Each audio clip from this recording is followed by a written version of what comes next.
বঙ্গবন্ধুর অন্যতম খুনি ডালিম, যিনি মেজর ডালিম নামে পরিচিত, যার ইতিমধ্যে ফাঁসির হুকুম হয়েছে এবং ফাঁসির দড়ি তার মাথার উপরে ঘুরছে, যে পলাতক অবস্থাতে সারা পৃথিবীতে ঘুরে বেড়াচ্ছে, সে গতকালকে ইউটিউবের একটি লাইভে এসেছিল। এটি নেটিজেনদের মধ্যে একটি চাঞ্চল্য তৈরি করেছিল, বিশেষ করে বাংলাদেশিদের মধ্যে এক ধরনের চাঞ্চল্য তৈরি করেছিল, কারণ একটা দীর্ঘ সময় ধরে সাধারণ মানুষের জানা ছিল না যে এই খুনি কোথায় আছে, সে বেঁচে আছে না মরে গেছে। গতকালকে ইউটিউবের লাইভের ফলে এতটুকু নিশ্চিত হয়ে গেছে সে বেঁচে আছে, যদিও এটি ডালিম কিনা সেটা নিয়েও প্রশ্ন এসেছে। তার পরিবারের যে সদস্যরা আছে তারা অবশ্য নিশ্চিত করেছে এটি মেজর ডালিম এবং তারা বলছে যে এটি সেই খুনি। দেখুন, এই বক্তব্যের ভেতরে কয়েকটা জিনিস আমি যদি লক্ষ্য করি তাহলে দেখব যে একটা লোক, সে নিজেকে দাবি করছে সে মুক্তিযোদ্ধা, নামের আগে সে বারবার বলছে বীর উত্তম, তার ভাইয়ের কথাও বলছে, স্বপন তার ভাই যে স্বপন তার কথা খুব গর্ব ভরে বলছে বীর বিক্রম। তার মানে মুক্তিযুদ্ধ এই লোকটির কাছে একটি গুরুত্বপূর্ণ বিষয়। মুক্তিযুদ্ধ চলাকালীন সময় যখন জিয়াউর রহমানকে ভারতের তার বেইজে নিয়ে আসা হলো, অর্থাৎ কল্যাণীতে, সে যখন কল্যাণীতে অবস্থান করছিল তখন ডালিম বলছিল যে জিয়াউর রহমানের সাথে তার সবচেয়ে সখ্যতা ছিল, যে কোনো সময় জিয়াউর রহমানের কাছে এক্সেস ছিল, এবং মুক্তিযুদ্ধের সময় নাকি ডালিম বুঝতে পেরেছিল যে এটি ভারতের চালে যুদ্ধ হচ্ছে। প্রিয় দর্শক, আপনি কি একবার ভেবে দেখেছেন যে এই প্রশ্নটা আপনার মাথাতে আসতে পারে বা আসা উচিত যে মুক্তিযুদ্ধ যদি ভারতের চাল বলে মুক্তিযুদ্ধের সময় আপনার মনে হয়ে থাকে, আপনি মুক্তিযুদ্ধ করেছিলেন কেন ফার্দার? আর মুক্তিযুদ্ধ যদি ভারতের চাল হয়ে থাকে তাহলে তো সেই মুক্তিযুদ্ধ আপনার জন্য অনেক ঘৃণার একটা ব্যাপার, আপনি সেটা নেবেন না কখনো, এটাতে আপনি গৌরব বোধ করবেন না। কিন্তু মুক্তিযুদ্ধের পরে যে মুক্তিযুদ্ধের তকমা আপনাকে দেওয়া হলো বীর উত্তম, সেটি আপনি আপনার গায়ে জড়ালেন কেন? কিংবা আপনার পরিবারের আপনার যে ছোট ভাই স্বপন, সে স্বপনও তো বীর বিক্রম, তার গায়ে জড়ালো, সেটা নিয়েও দেখি আপনার গর্ব আছে, কোনো আক্ষেপ আমি দেখতে পাচ্ছি না। নাম্বার ওয়ান প্রশ্ন। আপনারা দ্বিতীয় প্রশ্নটা খুবই গুরুত্বপূর্ণ, আমার কাছে মনে হয় যে এই প্রশ্নটা আপনারা উত্থাপন করতে পারেন, এটাকে আমার খুবই তাৎপর্যপূর্ণ মনে হয়। আপনারা যদি ডালিমের লাইভটা দেখেন তাহলে ডালিমের লাইভে একটা কথা পরিষ্কারভাবে বলা আছে যে মুক্তিযুদ্ধের সময় তারা সেনা পরিষদ নামে একটি সংগঠন গঠন করে এবং জিয়াউর রহমানকে কোরআন শরীফ হাতে ছুঁয়ে শপথ করানো হয় যে সে তাদের দলে এসেছে, এবং এই সংগঠনের কথা ক্ষমতায় যাওয়ার আগ পর্যন্ত তারা কেউ কাউকে বলবে না। জিয়াউর রহমানকে এই সংগঠনে একটি গাইড হিসেবে নেওয়া হয়। এই সংগঠনের উদ্দেশ্য কি ছিল এটি বলতে গিয়ে ডালিম বলছে এই সংগঠনের উদ্দেশ্য ছিল বঙ্গবন্ধু সরকারকে, অর্থাৎ ভবিষ্যতে যে বঙ্গবন্ধু সরকার হতে যাচ্ছে বাংলাদেশ স্বাধীন হওয়ার পর, সেই সরকারকে উৎখাত করা এবং বঙ্গবন্ধুকে হত্যা করবার পরিকল্পনা এই 25 বছরের এই সেনা পরিষদের যে রোডম্যাপ আছে সেখানে ছিল।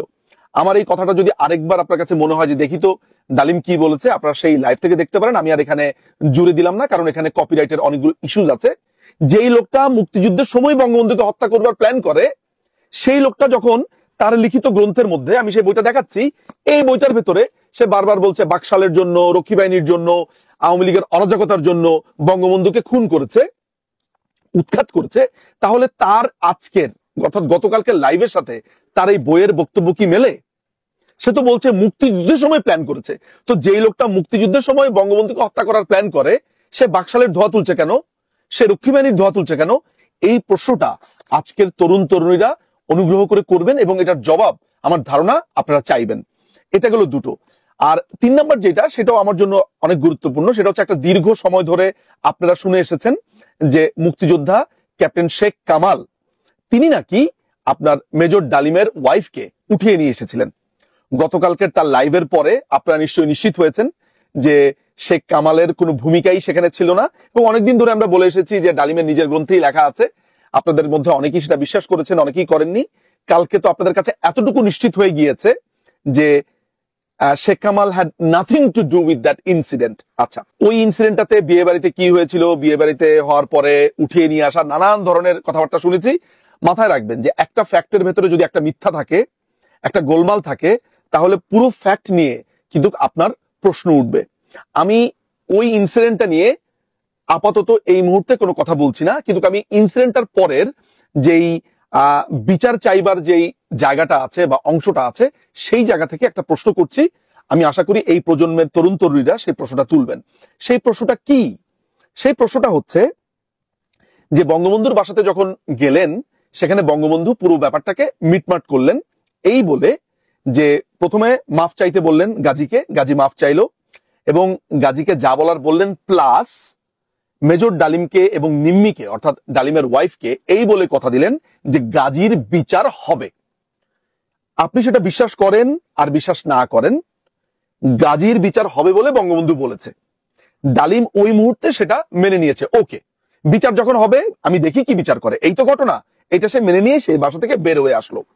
তার বইতে যেটা লেখা আছে, সে যখন পরের দিন ক্যান্টনমেন্টে যায়, ক্যান্টনমেন্টে যাওয়ার পরে সেখানে মেজর হাফিজ, তারপরে হচ্ছে যে আপনার জিয়াউর রহমান, তারা তাকে নানানভাবে আপনার ইনফ্লুয়েন্স করতে থাকে যে না তুমি এত সহজে মেনে গেলা। আমি বলি সেই বইয়ের অর্থাৎ তার যে বইটা আছে যা দেখেছি, যা বুঝেছি, যা করেছি, এই বইটার 448 নম্বর পাতাতে পরিষ্কার ভাবে লেখা আছে যে নানানভাবে ইনফ্লুয়েন্সের পরে সে রাজি হয়েছে, না এটা তাহলে গতকালকে যে বিচার করে দিয়েছে সেই বিচার আমি মানি না, এই 3টা জিনিস করতে হবে, 3টা জিনিস করলে আমি মানি। খেয়াল করে দেখেন, আপনি একটু ভালোভাবে চিন্তা করে দেখেন যে একটা ঝামেলা হয়েছে, ঝামেলা হওয়ার পর আমি বিচার নিয়ে একজনের কাছে গেছি, সেই যার কাছে আমরা বিচার নিয়ে গেছি সে বলেছে বিচার তিনি করবেন, অর্থাৎ বিচারের অথরিটি তিনি, বিচার তিনি করবেন। রিজনেবলি যদি আমি চিন্তা করি তাহলে সেই লোকটাকে আমি কয়দিন সময় দিব? ন্যূনতম আমি যদি ব্যক্তিগতভাবে রিজনেবলি চিন্তা করি আমি তাকে 7 দিন সময় দিব, 7 days। মনে করা যাক আমার থেকেও আরো কম সময় দিতে অনেকে আগ্রহী, না 7 দিন দিব না, 1 দিন সময় দিবেন, 3 দিন সময় দিবেন, 5 দিন, মানে আপনারা যাই বলেন না কেন ন্যূনতম তো 1 দিন সময় দিবেন। ওই 1 দিন সময়ও বঙ্গবন্ধুকে দেওয়া হয়নি। পরের দিন ক্যান্টনমেন্টে গিয়ে তারা সেনাপ্রধান শফিউল্লাহর মাধ্যমে বঙ্গবন্ধুর কাছে চাপ প্রয়োগ করে যে তাদের 3টা দাবি মানতে হবে। খেয়াল করে দেখেন, বঙ্গবন্ধু বিচারের আশ্বাস দেওয়ার পরেও যখন এই বাড়াবাড়িটা করা হচ্ছে, সেইটাকে আপনি কি প্রশ্নবিদ্ধ করেন যে ভাই তোমার তো উনি বললো যে এটার বিচার উনি করবেন এবং অলরেডি সেই লোক তোমার কাছে মাফও চাইছে। তাহলে বঙ্গবন্ধু যদি বিচারের কথা বলে এবং তুমি যদি সেইখানে মেনি মুখর মতো সেটা মেনেও নাও, তুমি সেই সময় প্রতিবাদ করলা না কেন? না মানি না, মানি না, তুমি তো সেখানে মেনে নিলা।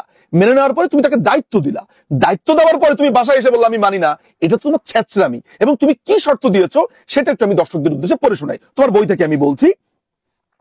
448 পাতাতে তুমি লিখেছো যে গাজীকে তার সংসদ পদ এবং অন্যান্য সমস্ত সরকারি পদ থেকে এই মুহূর্তে অব্যাহতি দিয়ে তাকে এবং তার অবৈধ অস্ত্রধারীকে অবিলম্বে আর্মির হাতে সোপর্দ করতে হবে প্রধানমন্ত্রীকে, যাতে করে আইন অনুযায়ী তাদের সাজা হয়। আচ্ছা, একজন সংসদ সদস্যকে সংসদ পদ থেকে বর্জন করার জন্য কি লাগবে?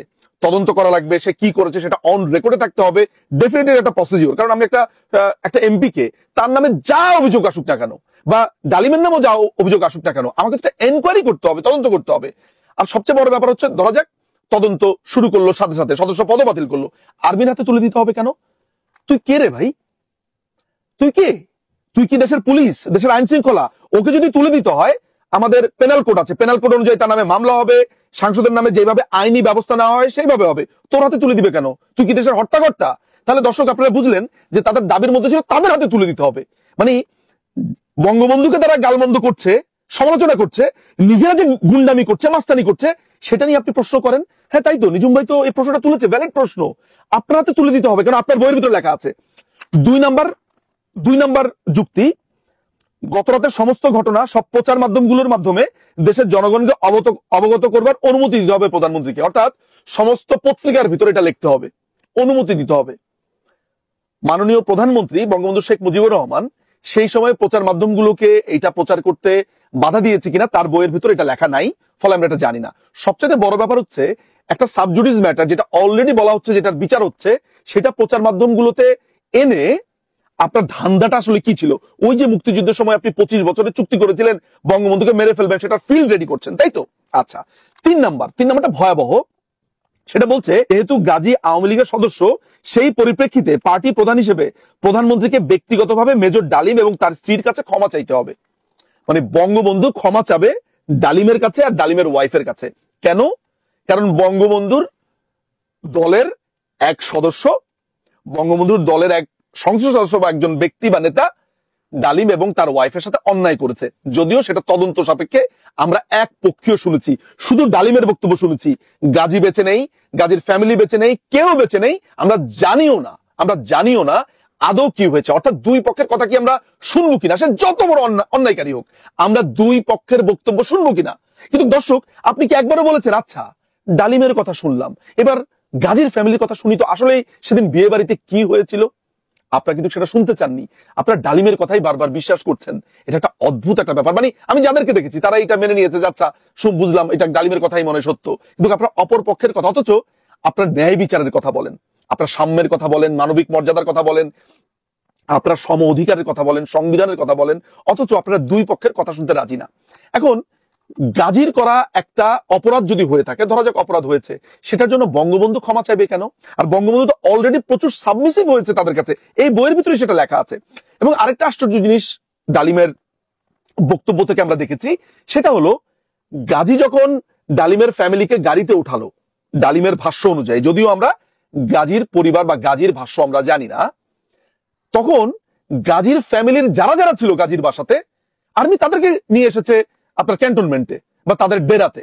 আমার কথা হচ্ছে, আমি যদি আজকে একটা অন্যায় করি, তাহলে সেটার জন্য আমার বোনকে, মাকে গ্রেফতার করা হবে কেন? তাকে তুলে নিয়ে আসা হবে কেন? ধরা যাক আপনাদের মধ্যে কেউ একজন অন্যায় করলো, কাউকে খুন করলো, যে খুন করেছে আমরা তার শাস্তি নিশ্চিত করব, তার বিচার প্রক্রিয়ার ভেতর দিয়ে সে যাবে। সেই লোকের মা বাবাকে আমরা তুলে নিয়ে আসবো কেন ক্যান্টনমেন্টে? এই প্রশ্ন কি আপনি করেছেন? ডালিম কিন্তু এই তথ্য আপনাদেরকে দিয়েছে। ফলে আমার কাছে মনে হয় যে ডালিমের এই পুরো লাইভ যেন লাইভ না, এটা তার অপরাধের জবানবন্দি এবং তার কৃতকর্মের প্রত্যেকটা ডে টু ডে বর্ণনা। তো আপনারা এই প্রশ্নগুলো যখন করছেন, তখন আমি আপনাদেরকে একটা পাল্টা প্রশ্ন করতে চাই। যেই লোকটা বলছে যে আমি সেনা পরিষদ গঠন করেছি, এই বইয়ের ভিতরে পরিষ্কারভাবে লেখা আছে এই সেনা পরিষদ ছিল খুবই গোপন, খুবই তারা ভেতরে ভেতরে কাজ করতো, সৈনিকদেরকে তারা ইনফ্লুয়েন্স করতো, সৈনিকদেরকে তারা ইনসাইট করতো যাতে সরকারের বিরুদ্ধে কথা বলে। আচ্ছা, সেনাবাহিনীতে চাকরি করা অবস্থাতে আপনি যদি একটা গোপন সংগঠন করেন, আপনার শাস্তি কি? আপনাদের মধ্যে যারা আপনাদের ভাই বোন আত্মীয় স্বজন যারা সেনাবাহিনীর মধ্যে আছেন বা সশস্ত্র বাহিনীর মধ্যে চাকরি করেন, তাদেরকে একটু জিজ্ঞেস করবেন তো, যে যদি সেনাবাহিনীতে চাকরিরত অবস্থাতে কোনো মানুষ গোপনে সরকার উৎখাতের জন্য, বা সরকার উৎখাত না, গোপনে আরেকটা সংগঠন করে, সে সেটা করতে পারে কিনা এবং সেটার জন্য তার শাস্তি কি? ও কিন্তু অকপটে সেটা স্বীকার করছে। কখন থেকে সে সেনা পরিষদটা গঠন করেছে? মুক্তিযুদ্ধের সময় থেকে, যখনও পর্যন্ত অ্যাপারেন্টলি বঙ্গবন্ধু জেলে বন্দী, মানে বঙ্গবন্ধু জেলে বন্দী থাকা অবস্থাতে, পাকিস্তানের জেলে বন্দী থাকা অবস্থাতে তাকে অপরাধীও বানানো হলো এবং বঙ্গবন্ধুকে উৎখাতের ষড়যন্ত্র করলো। এখন আপনি আমাকে বলেন যে আমি আপনাকে কি বলবো? একটা মানুষকে আপনি দেশ শাসন করবার কোনো সুযোগ না দিয়ে তিনি বন্দী থাকা অবস্থাতে আপনি ধরে নিলেন যে তার বিচার করতে হবে, তাকে উৎখাত করতে হবে, তখনও মুক্তিযুদ্ধ চলছে। আমি আপনাদেরকে আর কি বলবো, আর কতভাবে বোঝাবো? যদি আমার মনে হয় যে ইউ আর স্মার্ট এনাফ, আমার ধারণা আপনারা এটা বুঝেছেন, এই প্রশ্নগুলো আপনারা করবেন। তার মানে সে একটা গোপন দলের সদস্য ছিল এবং সেই গোপন দলের সদস্য স্বীকার করছে। আরেকটা ইন্টারেস্টিং তথ্য আমার মনে হয় আপনাদের জন্য একটু দেওয়া প্রয়োজন, যেটা আমার কাছে আরো বেশি গুরুত্বপূর্ণ। সেখানে হচ্ছে যে তার বন্ধু এসপি মাহবুব, এইটা কালকের লাইভে বলেনি কিন্তু তার বইয়ের ভিতরে লেখা আছে, তার বন্ধু এসপি মাহবুব একদিন ডালিমকে ডাকলো, ডেকে বলল যে দেখো, আমরা সিরাজ শিকদারের পার্টির, অর্থাৎ যে পূর্ব বাংলা কমিউনিস্ট পার্টি বলছি তো, সর্বহারা পার্টির সিরাজ শিকদারের একটা পার্টি ছিল যারা বাংলাদেশের সেই সময় ফাঁড়ি লুট করত, সংসদ সদস্যদেরকে খুন করত, আওয়ামী লীগের নেতাকর্মীদেরকে খুন করত, ধর্ষণ করত। এই বই সেটার বর্ণনা আছে, যদিও ডালিম বলেনি এটা কারা করতো, কিন্তু এই অপরাধের বর্ণনাগুলো আছে। এখন যখন সেই দলের কয়েকজন সদস্যকে ধরা হলো, ইন্টারোগেশন সেলে তারা ডালিমের নাম বলেছে যে ডালিম তাদের সাথে আছে। এসপি মাহবুব তখন ডালিমকে ডাক দিয়ে বলল যে দেখো ডালিম, আমি এই অপরাধীদেরকে ধরার পরে ওদের নোটবুকে তোমার নাম পাওয়া গেছে, প্লাস তারা তোমার নাম বলেছে। মাথায় রাখবেন, এটা কিন্তু আমি বানিয়ে বলছি না, এই বইয়ে বলছি। এই বইয়ের কত নাম্বার পেজে? এই বইয়ের 469 নাম্বার পেজে। যা দেখেছি, যা বুঝেছি, যা করেছি। এটা কত এডিশন? এটা হলো আপনার 2004-এর এডিশনের যে বইটা নবজাগরণ প্রকাশনী থেকে বের হয়েছিল, এটা মনে হয় এখন অ্যাভেলেবেল পাওয়া যেতে পারে। আচ্ছা, ডালিম তখন তার বইয়ের ভিতরে লিখছে যে আমি এই কথা শুনে ভরকে গেলাম, অর্থাৎ আমাকে যখন বলল যে সিরাজ শিকদারের যে কোনো সময় সিরাজ শিকদার গ্রেফতার হতে পারে, তার বিপদ হতে পারে, সে তখন এখানে বলছে আমি সাথে সাথে হাই কমান্ডকে জানিয়ে দিলাম। এখন আপনি আমাকে বলেন বা আপনারা আমাকে বলেন যে একজন সেনাবাহিনীর অফিসার, তার সাথে একটা খুনের ডাকাত পার্টি সিরাজ শিকদারের সাথে যোগাযোগ, যদি যোগাযোগ না থাকে তাহলে হাইকমান্ডকে সে কিভাবে জানিয়ে দিয়েছে? এখানে লেখা আছে বইয়ের ভিতরে, কি লিখেছে? সংবাদটা যত তাড়াতাড়ি সম্ভব সংশ্লিষ্ট মহলে পৌঁছে দিতে হবে, সাবধানের মান নেই। পরদিনই খবরটা জায়গা মতো পৌঁছে দিয়ে সাবধান করে দেওয়া হয়েছিল। তার মানে এই ডালিম, এই খুনি ডালিম, বঙ্গবন্ধুর খুনি ডালিম, তার সাথে শুধু